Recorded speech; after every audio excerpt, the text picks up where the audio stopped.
안녕하세요. 세상에 재미있는 모든 썰들을 읽어주는 이월큐브입니다. 오늘의 사연 지금 출발하겠습니다. 오늘의 사연은 누드 알바를 했던 이야기입니다. 안녕하세요. 먼저 제 소개를 하자면 현재 음식점을 운영 중인 30대 후반 남자입니다. 이번에 제가 소개해드릴 사연은 풋풋했었던 막 20살이 되었을 때 이야기입니다. 어느 날 여자친구랑 데이트하려고 출장 간 아빠 차를 몰래 끌고 나가게 되었습니다. 그렇게 오랜만에 에버랜드에 가서 재밌게 놀고서 사고 안 나고 잘 왔는데 막상 마지막 우리 집 앞에서 사고가 났습니다. 주차하는데 뒤에 있는 전봇대에 들이박아 버렸고 나가봤더니 뒤에 범퍼에 기스가 나고 헤드라이트가 깨졌습니다. 그래서 바로 카센터에 가서 견적을 요구하니깐 그 당시 45만 원이 나왔습니다. 그나마 10만 원 있던 돈을 여자친구랑 놀이공원 갔다 오고 나니 빈털터리가 되었습니다. 다행히 아빠가 출장을 가 있었지만 엄마한테 말하지도 못하고 주위에 전화를 돌려봤는데 돈을 빌려주는 친구가 없었습니다. 그때 내 인생을 되돌아보는 계기가 되었지요. 아무튼 그래서 네이버 지식인에 단기간에 돈을 많이 버는 방법을 검색해보니 시체 닦기 알바랑 누드 모델 알바 얘기가 나왔습니다. 나는 볼 것도 없이 시체 닦기 알바를 선택했습니다. 근처 병원에 전화를 다 돌려봤는데 그런 거 안 쓴다고 딱 잘라 말하더군요. 그래서 어떡하지 계속 고민하다가 지푸라기라도 잡는 심정으로 누드 모델 알바를 찾아보기 시작했습니다. 인터넷에 보니까 확실히 페이가 세긴 하더군요. 특히 남자 모델은 100만 원이라고 하는데 시간도 없고 어떻게 구할 방법이 없는 겁니다. 곰곰이 생각해보다가 아는 형 중에 그런 쪽으로 빠삭한 형이 있었다는 걸 기억해냈습니다. 술 마시면 음담패설 많이 하는데 언젠가 누드 모델에 대해서 어쩌고 저쩌고 했던 게 뜬금없이 떠올랐습니다. 상황이 이렇다 보니 일단 믿져야 본전이라는 식으로 바로 전화해서 물어보았습니다. 그랬더니 그 형은 알아봐준다고 말하며 조금 있다 연락해 주었습니다. 두 곳을 알아봐줬는데 하나는 대학교이고 하나는 아파트 부녀 동아리였는데 페이는 비슷하다고 했습니다. 그 형이 추천하길 대학교는 또래라서 힘들 거고 아파트 부녀 동아리는 엄마라고 생각하고 하면 쉽다고 했습니다. 하지만 이 선택이 지금 생각해보면 최악의 선택이 되었던 거죠. 그렇게 받은 연락처로 전화해보니 어떤 원장이라는 여자가 받는데 목소리는 젊어 보였습니다. 그래서 이것저것 내용을 들어보니 대충 그 아파트가 그쪽 지역에서 꽤 잘 사는 동네고 여기가 아줌마들 미술 동아리 같은 곳인데 누드 모델이 필요하다고 하였습니다. 페이는 시간당 60만 원이고 1시간 정도면 끝난다고 하였습니다. 그리고 저 말고 남자 한 명이 더 올 거라면서 2명이 번갈아 가면서 할 거니깐 긴장할 필요 없고 편하다고 하였습니다. 그래서 저는 하겠다고 하고 내일 당장 오라고 해서 약속을 잡았습니다. 저는 무엇보다 좋았던 게 한 명이 더 있으니까 동질감이 생겨서 용기가 생겼던 것 같습니다. 다음날 이제 약속 장소에 갔는데 한 30살 정도 돼 보이는 여자였는데 외모가 딱 사무적으로 생긴 사람이었습니다. 가끔 학원 접수처 같은데 가보면 있을 법한 외모였는데 도도해 보이고 연예인으로 치면 염정아 같은 느낌이었습니다. 그렇게 원장의 차를 타고 아파트에 들어가 보니 잘 사는 동네라서 그런지 아파트가 삐까뻔쩍했습니다. 가다가 내가 막 긴장 풀려고 이것저것 물어보았습니다. 원장님 생각보다 젊으시네요. 누드 그릴 때 원장님도 들어가시는 거예요? 아 창피해 라고 농담하였습니다. 원장도 귀여웠는지 피식 웃으면서 당연히 들어가서 강의도 해주고 모델 포즈도 좀 잡아주고 해야죠. 사실 저도 일로는 이번이 처음이라 좀 떨리네요. 라고 하였습니다. 원장도 처음이라는 말에 살짝 멘붕 오려고 했습니다. 그렇게 도착했는데 분위기가 개판이었습니다. 어디 1층에 분양 사무실 같은 곳을 빌렸다는데 동네 사람들이 개나 소나 다 와 있었습니다. 저는 나이 많은 아줌마 한 6명 정도 있을 줄 알았습니다. 하지만 30대 아줌마의 초등학생도 있고 심지어 아가씨처럼 보이는 여자들도 3명 정도를 포함해 총 한 15명 정도 있었습니다. 저는 이건 아니다 싶어서 나와서 원장한테 막 따졌습니다. 아니 이거 좀 얘기랑 다른 것 같은데요. 라고 하니 아 오늘 이상하게 많이 왔네요.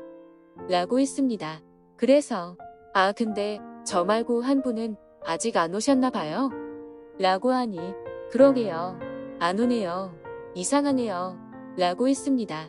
저는 짜증나서 아니 이게 뭡니까? 하면서 막 퍼부으니깐 처음엔 미안했는지 50%더 쳐드릴게요. 하면서 웃었습니다. 그런데 내가 계속 뭐라고 하니깐 갑자기 정색하더니 제가 말씀 안 드린 건 뭔데요? 하기 싫으시면 지금 가셔도 돼요. 라고 했습니다. 그래서 저는 여기까지 왔는데 어떻게 돌아가요? 대신에 애들 좀 처리해 주세요. 창피해 죽겠네. 진짜라고 했습니다. 그래도 그 와중에 90만원 받으면 카센터 가서 좀 깎아달라고 하고 40만원에 해결하고 50만원으로 여자친구랑 커플링이나 해야겠다는 생각이 들면서 갑자기 신이 났습니다. 아무튼 그렇게 해결하고 방에 들어가서 옷을 다 벗고 수건을 두르고 나왔습니다. 갑자기 난생 처음 보는 사람들 앞에서 뺀다는 게 엄두가 안 났습니다. 한참을 나왔다 들어갔다 나왔다 들어갔다 하다 그렇게 마음을 다잡고 큰맘 먹고 나갔습니다. 나가니 동그랗게 무대 같은 거 위에 서 있는데 다들 저를 쳐다보고 있어서 미치는 줄 알았습니다. 제가 머뭇거리고 있으니까 원장이 다들 처음에는 그래요. 심호흡 한번 하시고 준비하시죠. 라면서 달래주었습니다.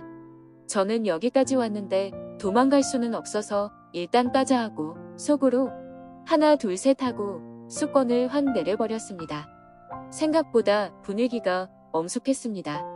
그렇게 시작된 처음 자세는 열중슈어 자세로 서서 손은 단전에 다소곳이 모으는 자세였습니다. 제가 생각했던 것보다 쉬운 자세에 속으로 1시간만 버티면 90만원이다. 90만원이야. 하고 마인드 컨트롤을 계속했습니다.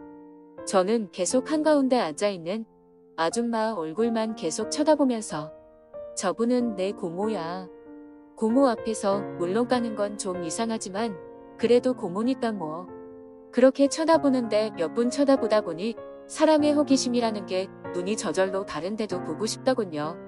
일단 제일 먼저 원장이 보고 싶어 어디에 있는지 찾았습니다. 원장은 돌아다니면서 사람들 그림 그리는 거 가르쳐주고 이것저것 말하고 있었습니다. 근데 옷이 와이셔츠를 입고 있었고 밑에는 직장인이 입는 치마 같은 것을 입고 있었는데 좀 꼴리 타였습니다. 저는 속으로 싸가지는 좀 없는 것 같은데 이쁘긴 이쁘네 하고 바로 눈을 돌렸습니다. 그렇게 두리번거리면서 아가씨같이 보이는 여자도 있어 위기가 올 뻔했습니다. 아래에 살짝 묵직함이 느껴지길래 이러면 안 돼. 이러면 안 돼. 참자 하면서 박 할머니 돌아가셨을 때의 그 슬픔을 떠올리며 참았습니다. 그렇게 위기를 넘기고 전 나름 마지막 자존심은 지켰다고 생각하며 그냥 계속 포즈를 잡고 있었습니다. 30분 정도 지나니깐 이제 포즈를 바꾸자고 하였습니다. 사람 키만한 큰 십자가를 가져와서는 거기에 예수님처럼 자세를 하고 서 있었습니다. 손 있는 부분에 받침대도 있어서 편하게 서 있을 수 있었습니다. 하지만 이게 모든 악몽의 시작이었습니다. 십자가에 손을 올리고 서 있는데 제가 좀 편하게 있으려고 엉덩이를 약간 앞으로 빼고 등 딱 붙이고 완전히 아치형 자세로 서 있었습니다. 그런데 원장이 갑자기 나한테 자세를 약간 이렇게 앞으로 해주시겠어요? 하길래 이렇게요. 하면서 말만 하고 안 움직였습니다. 그랬더니 나한테 걸어와 내 몸을 만지면서 약간 엉덩이 이렇게, 네, 다리는 이렇게 하면서 제 몸을 막 만졌습니다. 그리고 원장이 머리도 길어서인지 머리카락이 거기에 막 닿았습니다. 그때부터 확 꼴리더니 안 그래도 아까부터 위태위태했던 게 확 폭발해버렸습니다. 그래서 그것을 보고 모두 웅성거리기 시작하자 진짜 수티스러웠습니다. 막 가라앉히려고 해도 뭐 어떻게 할 수가 없었습니다. 그렇게 서 있으니 아까 그 가운데 앉아있던 나이 많아 보이던 아줌마가 힘들면 잠깐 쉬고 와 총각. 화장실 좀 갔다 오든가. 하면서 다들 깔깔깔 웃었습니다. 저는 얼굴이 빨개져서 아무 말도 못하고 서 있었습니다. 갔다 오라고 해서 진짜 갔다 오면 하고 온 거 인증하는 꼴이라 이도 저도 못하고 있었습니다. 원장은 이런 저의 모습을 보고 당황해서 조금 쉬다 오시겠어요? 이러길래 됐어요. 라고 하고 속으로 애국가 부르면서 참았더니 겨우겨우 수그러들었습니다. 일단 30분만 참으면 된다는 심정으로 십자가에 매달렸습니다. 근데 이때부터 아마 먹잇감으로 전락해버린 것 같습니다. 그 십자가 위치도 하필이면 아까 그 반팔에 핫팬츠 입었다는 여자 위치로 정확하게 마주치게 되었습니다. 거기에 더하여 모든 사람들이 아까는 안 했던 행동들을 하였습니다. 연필로 저의 몸을 재보더니 그림을 그리거나 갑자기 윙크를 하고 혀로 입술을 핥았습니다. 물론 저의 착각일 수도 있지만 분명 아까는 안 했던 행동이었습니다. 그때 아까 핫팬츠를 입은 여자가 쐐기를 박았습니다.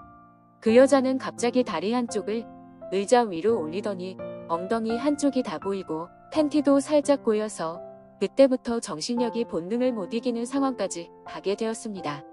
그러던 중 원장이 나한테 와서 조그맣게 귓속말로 힘드시면 잠깐 쉴까요? 라며 귓속말을 듣자마자 숨소리와 여자 특유의 냄새랄까. 그 냄새에 그냥 모르겠다 하며 아예 멘탈을 놔버렸습니다.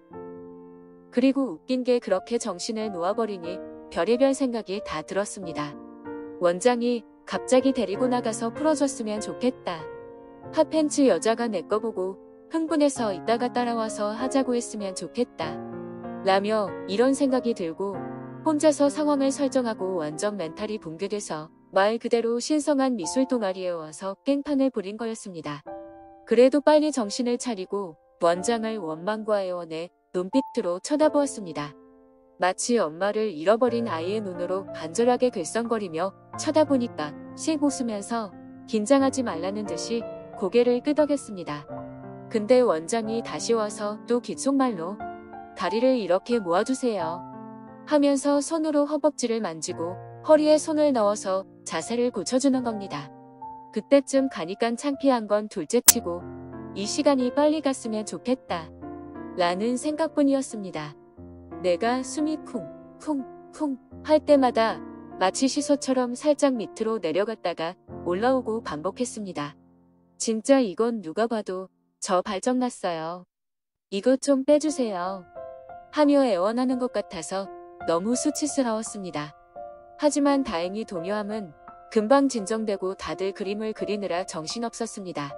그렇게 아무 생각이나 하면서 조금 안정되니까 긴장이 풀리면서 졸렸습니다.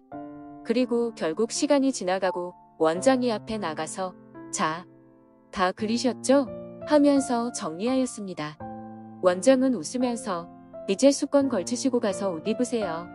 계좌번호 남겨주시고요. 라고 하였습니다. 저는 그날 대참사 나서 돈을 제대로 못 받을 줄 알았는데 나중에 보니깐 예상외로 90만 원이 전부 들어왔습니다. 그렇게 아파트를 나와 원장의 차에 타서 모자를 푹 눌러 쓰고 창밖을 보면서 말 한마디도 안 했습니다. 원장은 좀 풀어준답시고. 원래 처음엔 다 그래요. 저도 예전에 미대 다닐 때 누드화 같은 거 그릴 때 그런 분들 꽤 많이 왔어요. 그런 분들은 약 같은 거 먹고 하시는데 제가 원장하면서 누드는 처음이라 약을 준비 못했어요. 제 잘못이에요 하길래 진짜 살인 충동을 느꼈습니다. 그리고 그날 밤 알바를 소개해준 형한테 전화가 왔습니다. 형은 원장이 아는 누나고 전부 소문내고 다니고 있다고 하였습니다. 그렇게 그 이야기를 듣고 나서 후들후들 떨리는 손으로 원장한테 전화했습니다. 어떻게 된 일이냐며 따지고 물으니 자기가 준비를 잘하지 못했다며 죄송하다 하였습니다. 그렇게 좋게 진행되어 다음에 달이 나면 또 연락 준다고 하며 전화를 끊었습니다. 그렇게 돈 들어온 걸로 박았던 차를 고치고 30만 원으로 여자친구와 커플링을 맞추고 남은 돈은 저금했습니다. 이렇게 저희 누드 알바를 했었던 사연에 대해 말해보았습니다. 너무 수치스러웠지만 돈을 받고 나니 좋긴 했습니다. 하지만 동행이 없으면 다시는 안 하고 싶습니다. 저의 사연은 여기까지입니다. 감사합니다. 이야기를 재미있게 들으셨다면 구독과 좋아요 부탁드리겠습니다. 항상 흥미로운 사연으로 찾아뵙겠습니다. 감사합니다.